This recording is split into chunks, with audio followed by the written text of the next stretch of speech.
साहेब पाणी. थँक्यू. अरे वा, बाहेर न आलेल्या माणसाला पाणी विचारावं एवढे तरी मॅनर्स आहेत कोणाला तरी या घरात.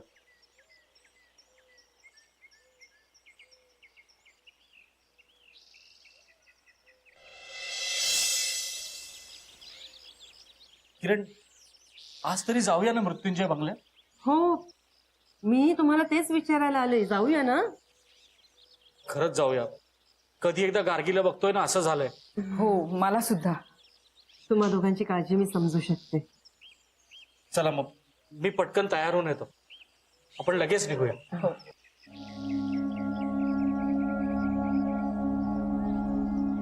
ते काकण मला सुनील भाऊजींकडून गार्गीकडे देता येईल, म्हणजे माझी गार्गी सुखरूप राहील. किरण, निघायचंय ना? हो, मी आलीच. हा.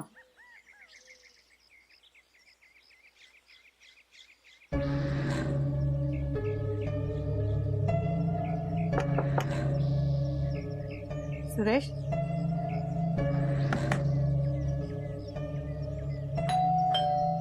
सुरेश,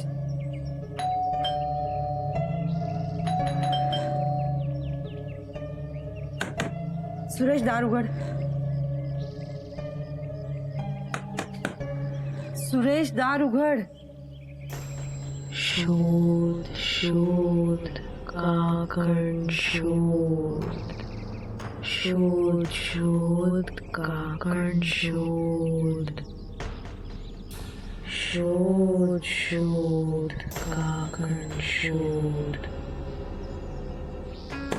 सुरेश, सुरेश. नाही, मृत्युंजय बंगल्यात जाताना ते काकण घेऊनच जायला हवं, नाहीतर गार्गी सोबत स्वाती आणि भाऊजींच्या जीवाला सुद्धा धोका आहे.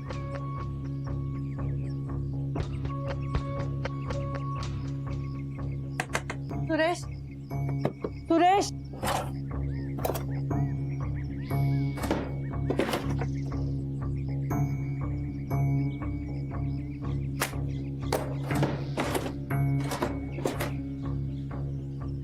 प्लीज दार उघड. दार उघड. ऐक माझं, दार उघड. किरण, अगं किरण, काय झालं? दरवाजा का वाजवतेस?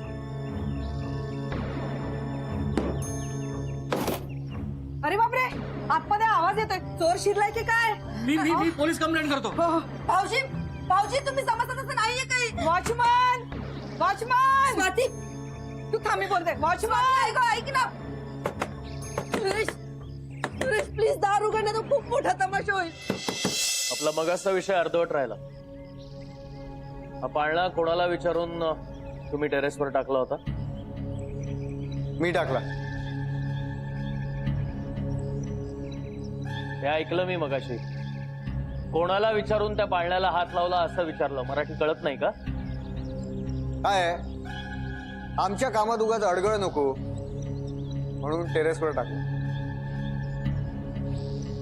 तो ग्रामोफोन सुद्धा टाकणार होतो. काय म्हणाला? हात लावून दाखव त्या ग्रामोफोनला, मग बघतो तुझ्याकडे. काय करशील सांग ना, काय करशील? बोला जोशी, पोस्टपोन करा ती मीटिंग. आता एक खूप महत्वाचं काम आलंय माझ्या. ठेवतो फोन.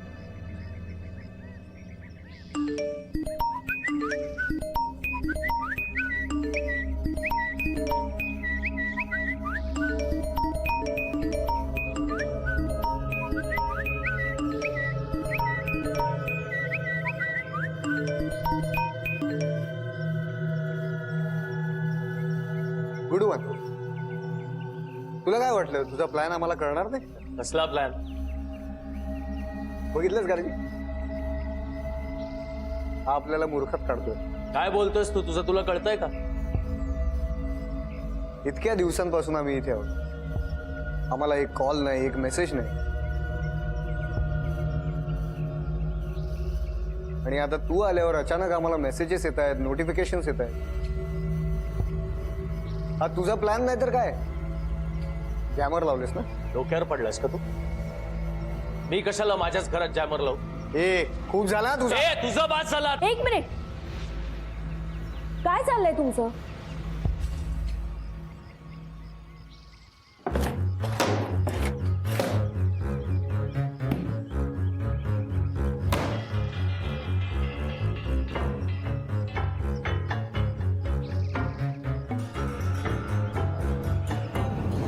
आम्हाला इथे आल्यापासून खूप विचित्र अनुभव येत आहेत. कधी जेवणात खडे सापडतात तर कधी इथे व्यवस्थित लावलेलं सामान हलवलेलं असतं. काल परवापासून तर एका बाईच्या अंगाई घाण्याचा आवाज येतोय आणि एका बाळाच्या रडण्याचा सुद्धा. मला असं वाटतंय की ती बाई आणि ते बाळ या घरातच आहे आणि त्यांना जिथे कुठे लपवलंय ते पुढच्या 7 दिवसात मी शोधून काढणार आहे. 7 नाही 4 दिवस उरलेत आता फक्त. 3 रात्री होऊन गेले. गणित कच्चं आहे का तुमचं? पण गुड स्टोरी. जेवणात खडे काय, अंगाई काय, लहान मूल काय, इंटरेस्टिंग. तुम्हाला ही खोटी स्टोरी वाटतेय? मग विचारा ना तुमच्याच माणसाला. कोण आहे माझा माणूस? जखोबा. जखोबा?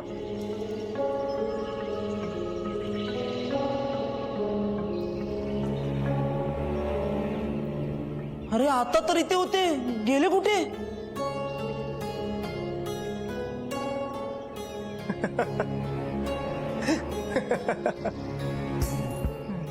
पक्या तुला एवढंही कळत नाही का रे?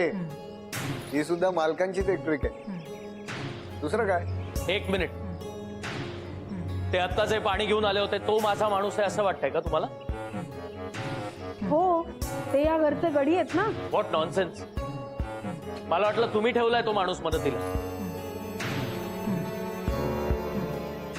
मी कोणी माणूस वगैरे पाठवला नाहीये, कोणी गडी वगैरे नाहीये या घरात. अहो, ते म्हणाले की मालकाने आमची सेवा करण्यासाठी पाठवलंय. मी पाठवलं?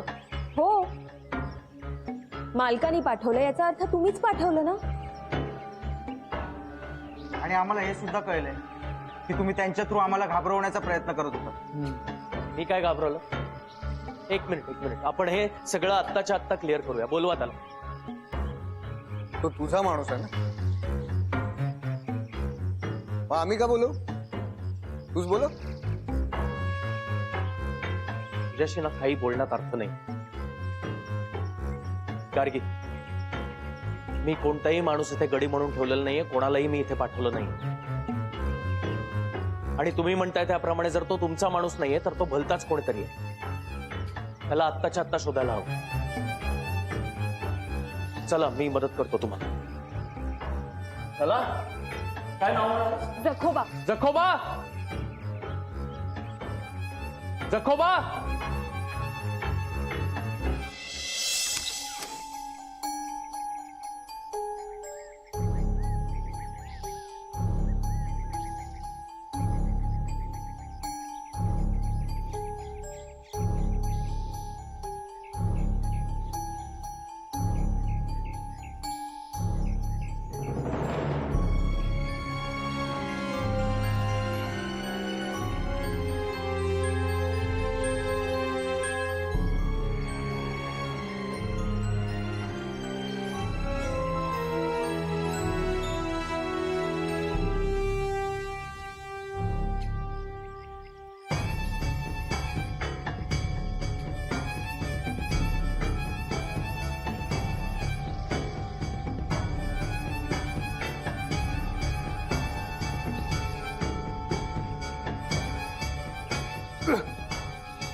किरण, गार्गीचं तू जेवढं करतेस ना तेवढं मला जमतच नाही बघ.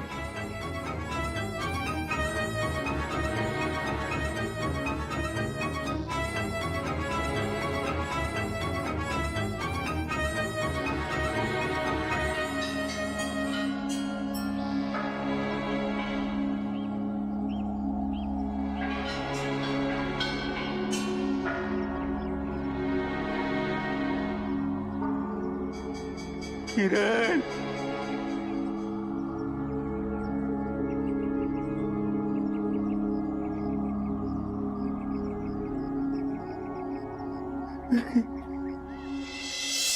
सुरेश, सुरेश दार उघड. सुरेश काय चालवलंयस तू? अरे मी चुकलो ग किरण, मला माफ कर. तोपर्यंत तू मला माफ करणार नाही तोपर्यंत मी तुझे पाय नाही सोडणार किरण. आजपर्यंत तू एवढं केलंस पण मी तुला लुबाडत राहिलो, तुला त्रास देत राहिलो. पण आता मला माझी चूक समजली की मला हवी ती शिक्षा दे किरण. तू मी ती भोगायला तयार आहे पण मला माफ कर ग. सुरेश असा का वागतो? त्याने त्या काकणाला स्पर्श तर केला नाही ना? सुरेश, सुरेश उठ, उठ. आणि मी कोण तुला माफ करणार? माझ्याने जेवढं होत होतं तेवढं मी केलं, बस. तू माझी बहीण आहेस तरी सुद्धा मी तुला ओळखू शकलो नाही की. अगं लहानाचं मोठं केलंस तू मला तरी सुद्धा मी तुला त्रासच देत राहिलो. नालायक आहे, नालायक आहे मी. काय करतोस? थांबव. मोबाईत मारून घेतोय स्वतःच्या. हीच लायकी आहे माझी. हे बघ सुरेश, शांत हो. तू मला मारणार सुरेश, सुरेश थांबव सगळं. तोपर्यंत मला माफ करणार नाहीस ना तोपर्यंत मी स्वतःला ही शिक्षा देत राहणार. हे बघ सुरेश, तुझ्याबद्दल माझ्या मनात काही एक राग नाही. तू काय वागला, कसा वागलास, सगळं विसरले मी. फक्त एकच विनंती, पुन्हा असं वागू नको, मला त्रास होतो रे. मी वचन देतो तुला यापुढे असं नाही वागणार मी. नाही वागणार. किरण, अगं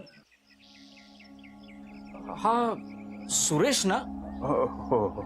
अगं पण मग मगाशी तर दरवाजा. तेच सांगत होते, पहाटेच आलाय तो. दार वाऱ्याने आपटत होतं म्हणून त्याने आतून कडी लावून घेतली आणि झोपायला गेला. मी दरवाजा वाजवते, त्याला ऐकूच गेलं नाही. हो किरण, तू पण अशी आहेस ना? अगं आधी सांगायचं ना, उगीच एवढी धावाधाव करायला लावलीस. अहो भाऊजी, मी तेच सांगायचा प्रयत्न करत होते पण तुम्ही माझं ऐकूनच घेतलं नाही. तुम्ही सरळ निघून गेलात. टेन्शन आलं म्हणून धावत गेलो आणि पोलीस कंप्लेंट केली. आता कळवतो पोलिसांना आमचा काहीतरी गैरसमज झाला म्हणून. हो हो हो. तू इतकी वर्ष कुठे होतास? मी बाहेर गावी होतो ना मी. बाकी तुम्ही कसे आहात? आम्ही ठीक आहोत.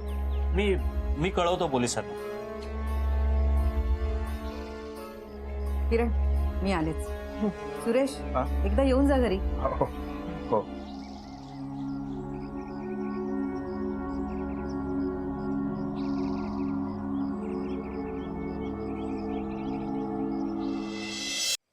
जखोबा, जखोबा, जखोबा, जखोबा,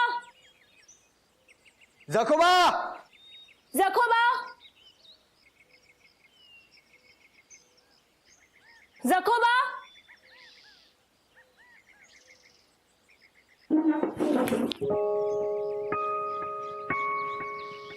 जखोबा. केअरफुल. थँक्यू. लागलं नाही ना? नाही दिसला जखोबा? नाही. अरे यार, ते जखोबा कुठेच दिसत नाहीयेत. पक्या, सेड्रिक, दिन्या कोणालाच दिसलेले नाहीयेत. कमाल आहे ना, कोणालाच दिसत नाही हा माणूस. वाव. म्हणजे आधी एक स्टोरी रचायची, त्यात एका माणसाला पेरायचं आणि मग सगळ्यांनी मिळून तो माणूस दिसत नसल्याचा अभिनय करायचा. काय कसं जमतं तुम्हा लोकांना हे सगळं? न्यूज पण अशाच बनवतात का? तुम्हाला जे वाटतंय ना तसं नाहीये. कसं आहे ते आता मला चांगलंच कळतंय. मगाचपर्यंत मला वाटलं होतं तो तुमच्यातला नाहीये, पण आता आय एम डॅम शुअर तो तुमच्याच टीम मेंबर पैकी कोणतरी आहे. आत येत असताना 5 जण आत आले, त्यात तुम्ही सुद्धा आमच्या सोबतच आलात ना? हो, मग पण त्यानंतर कोण इथे आलंय ते मला माहित नाही. तुमचा कोण तो टीम मेंबर, काय नाव त्याचं? दिनेश. दिनेश. तोही आलाच की. मी या घरातनं गेल्यानंतर या घरात कोण आलंय, कसं आलंय मला माहित नाही. ए, तुला काय म्हणायचंय? तो माणूस आमचा आहे. मला सध्या फक्त एवढंच म्हणायचंय की तुमच्याकडे वेळ खूप कमी उरलाय. मी आता डायरेक्ट शेवटच्या रात्री येईन. तोपर्यंत या घराचं जे काही सत्य तुम्हाला वाटतंय इल्लीगल काहीतरी चाललंय ते प्रूव्ह करण्यासाठी तुमच्याकडे काहीतरी ठोस पुरावे गोळा करा. नाहीतर काय होईल हे मी तुमच्या गार्गी मॅडमना आधीच समजावलंय. Excuse me. आणि हो, पुढच्या वेळी जरा चांगली स्टोरी रचा, नाहीतर पुन्हा तोंडावर पडा.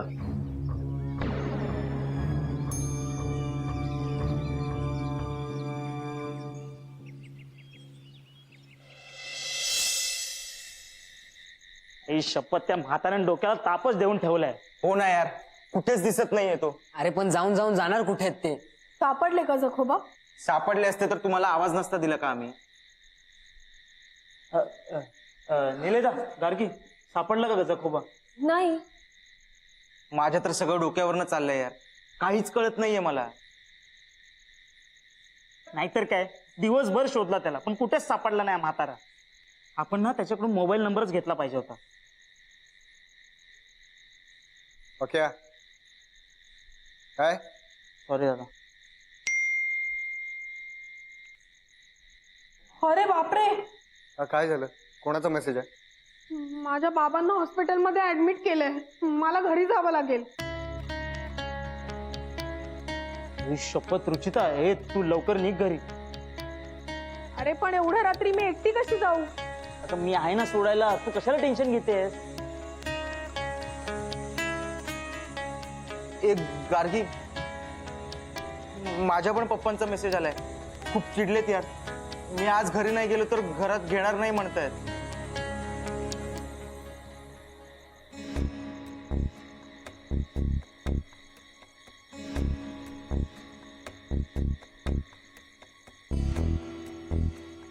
माझा मोबाईल? ओके, माझा मोबाईल बघितलास? नाही दादा. रुची, मला असं वाटतं तू आणि पक्याने आता निघायला हवं. हो, जावंच लागेल मला. आणि साठी तुला हवं तर तू पण निघ. पण गार्गी, निलेदा, आम्ही गेल्यावर तुम्ही जरा काळजी घ्या. नाही, डोंट वरी. पक्या, चल ना, तू लवकर निघूया. हो हो, जाऊया. ए सॅड्रिक, तू पण आमच्यावरच आहे. हा चालेल. ए दिऱ्या, तू चल ना माझ्यासोबत. नाही नाही नाही. चल ना, पप्पा खूप चिडलेत रे. तू समजावून सांभाळून.